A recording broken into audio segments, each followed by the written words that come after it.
நிச்சயம் ராதிகா. சென்னை புறநகர ரயில் சேவையான சென்ட்ரலில் இருந்து கும்மிடிப்பூண்டி வரை செல்லக்கூடிய ரயிலானது அந்த வழித்தடத்தில் அதாவது உயர் மின்னழுத்த கேபிளில் ஏற்பட்ட பழுதினால் எண்ணூர் அத்திப்பட்டுக்கு இடையே ரயில்கள் நின்று கொண்டிருக்கிறது.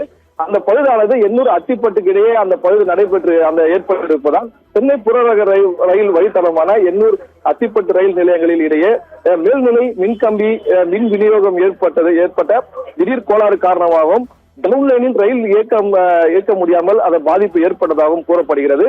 தகவல் அறிந்து ரயில்வே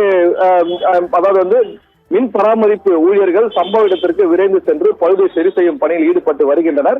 அதாவது இந்த பிரச்சனை ஏற்பட்டது கிட்டத்தட்ட ஒரு மணி நேரமாக அந்த பிரச்சனை ஏற்பட்டிருக்கிறது. இதன் காரணமாக பணியிலிருந்து வீடு செல்வோர், அதாவது சென்ட்ரலில் இருந்து கும்மிடிப்பூண்டி வரை செல்லக்கூடியவர்கள் எல்லாம் பாதி வழியிலே இறங்கி மாற்று பாதை பேருந்து அல்லது மாற்று வழியை தேடி வருகின்றனர்.